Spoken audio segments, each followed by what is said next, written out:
Welcome to the Blueprint, where the goal is to be whole. I am your host, Charles Irving, and today is day 13 of 40 days of fasting. I want to ask you a question. When you're facing adversity, how do you encourage yourself? Like, what are some of the things that you do to encourage yourself to continue on? That's what I want to talk to you about today. I want to talk to you about encouraging yourself. First, let me share with you about my day. Beautiful thing, the Lord allowed me to reach my goal or get really, really close. I was just too close to home I think I needed like $8 more or something. It's probably a tip on the app somewhere. But was able to get done an hour earlier than I normally would get done. I usually shoot for about 11:30, 12. I was done by 10:15, 10:30, which allowed me to go to the gym early and get out early. It's day 13. I remember from my first long fast that your energy starts to come back around, day 14. That was one of the things that I noticed. So it's going on 2 weeks tomorrow. And my energy's come back. I felt like I was like, oh man, I got a little pep in my step. Walking to the gym yesterday, I didn't have that same pep at all. I was just kind of drudging through. There were times where I had mentally, and it's really more so mental and emotional that I'm dealing with. It's not it's not necessarily physical. Like, what's amazing to me is when I go to the gym, like, I want to be cautious because trying to keep my same routine, and so that when I am off the fast, I don't miss a beat in terms of what I do for working out, because I'm still going to the gym. And one of the commitments that I made to myself is that even if I'm not going to work out to the same extent or something of that nature, even when those days where I just am like today, I was like, man, I kind of just, maybe I could just take a rest. My back was hurting yesterday, and I was like, I probably should just take a rest. I don't know if I tweaked something in my back or what, but my back felt a lot better today. And I was like, well, you know what? Just get to the gym. Just get to the gym. You don't know what you're capable of doing until you give yourself an opportunity to do it. So let's just get to the gym, and keep in step with the routine that we have. So I went. Today was shoulder day. I didn't do any extenuating movements. I didn't lift a lot of heavy weight like I would normally try. But what was interesting was I have the physical energy to lift the same weight that I would if I was eating. I'm like, do we have like different types of energy? Because processing information, reading, things of that nature, like mentally and emotionally, I feel drained, but physically, I still feel strong. I I still feel like, no, I can, like, when I lifted, I was doing a shoulder press. I was like, wait, this feels light. This doesn't feel like I'm doing a lot, like I'm drained physically the same way that I feel like I would be because I'm drained mentally and emotionally. So did that, went to the supermarket just a little bit and bought some stuff. I do want to talk about, this is a caveat. One of the things that I noticed was that over the last couple of days, be careful. Like, if you are like me, an emotional eater, one of the things that I used to pride myself on was not having an addiction. And because addiction had run in my family, drugs, alcohol, that's why I don't drink. That's why I've never done, any drugs whatsoever, outside of taking a Tylenol. And I didn't even want to do that because I was afraid that, because the name had drugs in it, it would be associated with, illegal drugs. I was like, I ain't doing none of it. But I had, stayed away from that stuff, all my life. And I used to think that I didn't struggle with addiction, but God had shown me, he's like, no, you do. You, you just struggle with it differently, meaning your vice is different than the vice of your family. And I was like, what? He's like, really, in order to really understand whether or not you're addicted to something, you got to think about the desire that you have for it. And you got to think about the desire that you have, right? And whether or not you can control that. But you got to also think about the why you're doing it. Like that's really the crux of addiction. And what he showed me was you had sexual addictions early on in your life, and that's why you were jumping from one girl to the next. And when you got married, your covenant in terms of yourself with wanting to be faithful in marriage, what ended up happening was you channeled that addiction into something else. So it went from sex to food. And I was like, oh, wow. And because I know I'm an emotional eater, and I know I eat when I'm trying to fulfill, now I could be hungry, but there's understanding that if you're eating and you're not hungry, there's something else going on. I'm trying to meet in what people would call an unmet emotional need in terms of what I want to feel. And in those moments, I want to feel fulfilled. So I'll eat till I'm full. I shared that the other day. But as I'm working to overcome that habit of expressing myself in that particular way, I noticed that over the last couple of days, I found myself shopping. And what I mean by shopping, it's not like I'm not shopping for anything I wouldn't use, right? I'm not going out and just splurging on new clothes or whatever. I'm going food shopping or things that would be associated with food. Not necessarily the best thing to do, but I'm like, man, because when you're fasting, you start thinking, you become very creative when it comes to food. Man, I said it before, I do the weirdest thing. Like when I fast, I start looking at all kind of food videos. And it's like, yo, what is wrong with you? Like, why are you feeding yourself these food? But you come up with all these ideas that you have for food when you're hungry. And, I'm buying all kind of seasonings. Like I told you, I bought, cake mix. I gonna bake me a cake. I bought some pans. I bought me a cast iron skillet, which I'm excited about. And season my first cast iron skillet. I mean, I'm feeling myself. Why? Because, I remember my grandmother cooking in a cast iron skillet.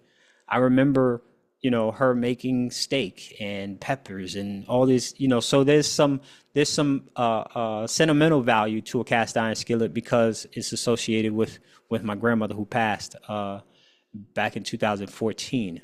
So, but I noticed, you're buying stuff not because you need this right now. Like you could do this later, but you're doing it because you want to feel some sense of joy, some sense of pleasure. I'll use that word, not necessarily joy, but some sense of pleasure. And people don't realize like spending is something that is pleasurable. It does something to you. That's why most people, when they're feeling a certain way or whatever, they want to go shop. They want to go do a spa. A lot of women like to go do a spa. Men might not necessarily spend money on a lot of, but they'll go buy tools. It manifests differently, but spending makes us feel good. And I realized, I was like, oh, okay, yeah, I'm doing that.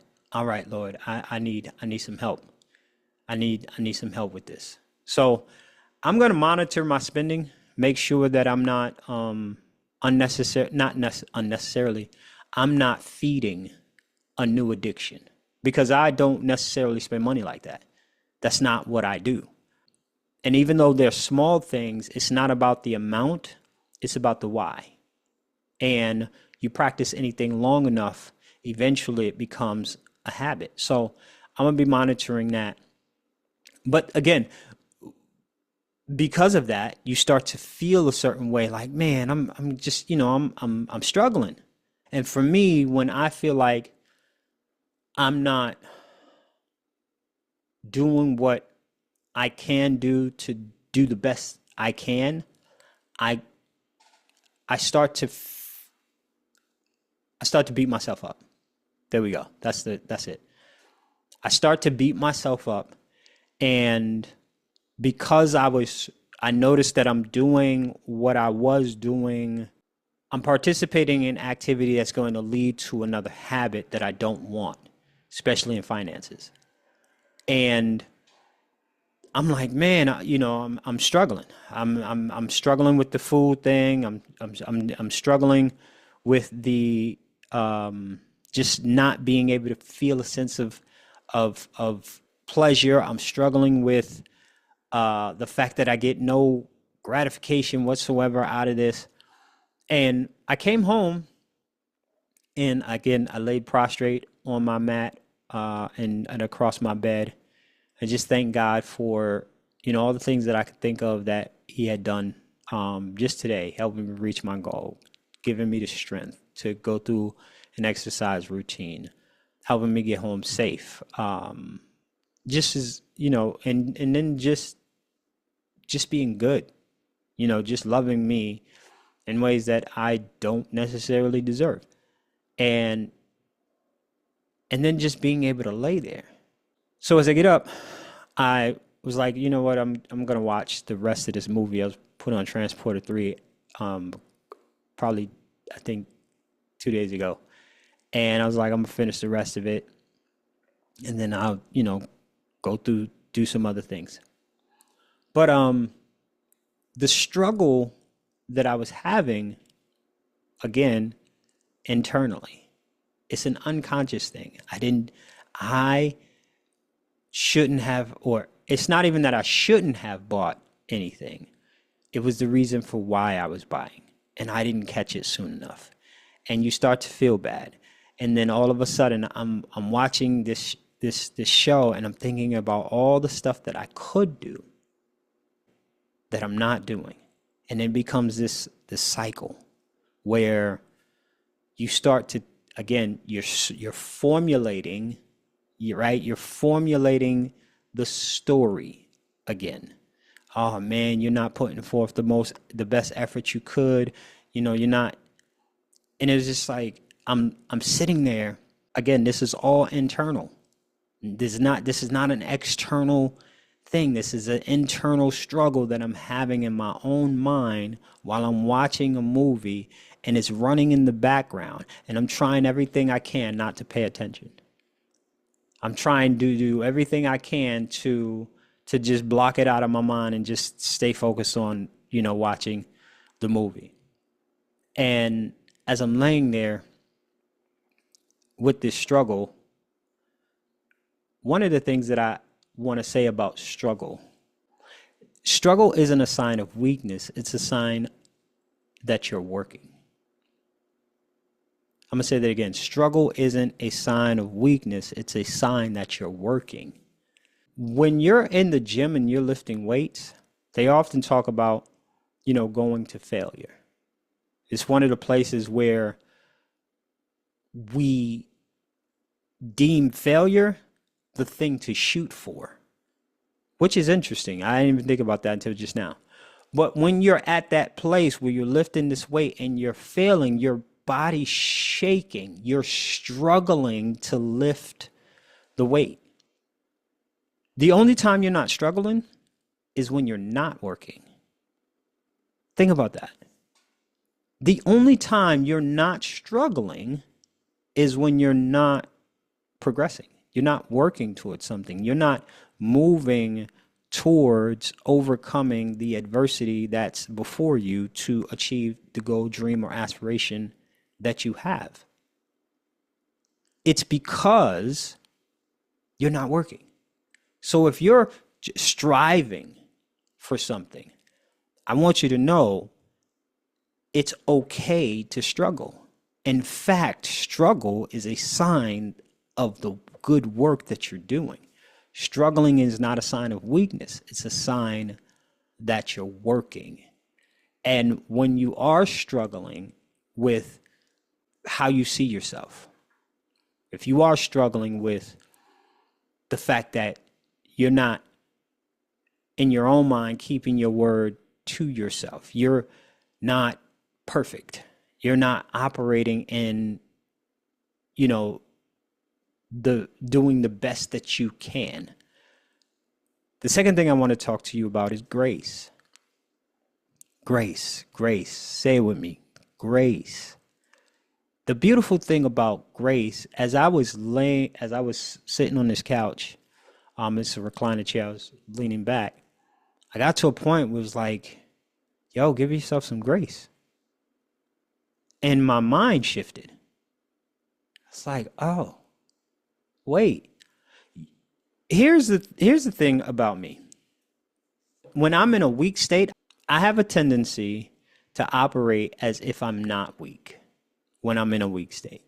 So even though I haven't had food in almost 14 days, I'm still trying to keep the capacity in terms of the energy, in terms of the effort that I would have if I was eating a full course meal 3 times a day. And it's like, you can't do that. One, it's physically, okay, you could physically do it. It's just not the best thing for you to do, because you may be able to do it for 1 or 2 days, but then you're going to crash because you don't have the energy. We need to scale things back and put things in their proper perspective. You need to have put things where they should be in terms of the expectations you have of yourself, and trying to operate at 100% capacity when you don't have 100% of your energy is just foolish. It's not wise. So I'm sitting there and it's like, yo, you need to give yourself some grace. You're trying to go through this fast and do all the same things you did as if you weren't fasting. You want to come home and read your word and, first you want to go to the gym. Then you want to read your word, right? Then you want to pray. Then it's all these things that you want to do. You don't have the energy for all that. Yeah, you don't want to sit around and do nothing. But the reality of it is that you don't have the energy to do a lot of the stuff that you want to do, because most of your energy is taken up throughout the day driving. So you got to give yourself some grace. And I was, again, battling in my mind, and I had to get up. Literally, I had to get up. I talked about this the other day. Hijacking the internal conversation. How do we do that? We gotta make our external voice louder than our internal conversation. And I had to get up and just yell out, God's grace is sufficient for me. Your grace is sufficient for me. Your grace is sufficient for me. Your grace is sufficient for me. Your grace is sufficient for me. I had to keep repeating that for about a good 2 or 3 minutes until it just settled in my spirit. No, I'm going to give myself grace. God's grace is sufficient for you, but we have to give ourselves some of that grace. God is like, I have the grace for you, but you won't give it to you. Why is it that you won't give you grace? You won't give the thing that I have for you to you. And it's like, no, just give yourself some grace. So what that did was it allowed me to rest. It allowed me to just calm down, watch the movie, and actually enjoy it. And then I didn't really know what to talk about today. I was like, Lord, I don't know what to talk about. And he dropped in my spirit grace. I just literally went through this. Like, no, give yourself some grace. You're struggling. You need grace. And you need grace so that you can rest. And you need rest so that you can recover. You've been driving since 3 o'clock, 4 o'clock in the morning. Then you go to the gym. Right? That's a lot for anybody. So you've been up for hours. You want to go to sleep, and I'm pushing myself to not go to sleep so that when I do go to sleep at what? I normally go to sleep at 7:45 at night when I'm fully eating, but because I had been struggling to fall asleep, it's like, well, I got to give myself an hour or so more to just, lay there and let my mind kind of wind down. So I'm getting into bed now like 6:30, 6:45. I need to recover so that I have the energy I need for the next day. I got 28 more days to go. And it's like, you got to plan for going through this and getting through it in a way that is healthy. So, recap: struggle, grace, rest. Struggle isn't a sign of weakness, it's a sign that you're working. Grace, God's grace is sufficient, but we have to give ourselves some grace. You got to give yourself grace. Rest. Rest so you can recover. You gotta rest. And I'll leave you, with this quote.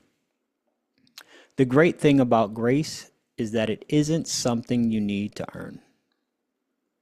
You don't need to feel like you deserve it to receive it because, again, you can't earn it. So, one question before you leave. Do you struggle with giving yourself grace and allowing yourself to rest? Share in the comments what makes that difficult for you. As always, don't try and change the world. Instead, build you, and your world will transform. Until next time,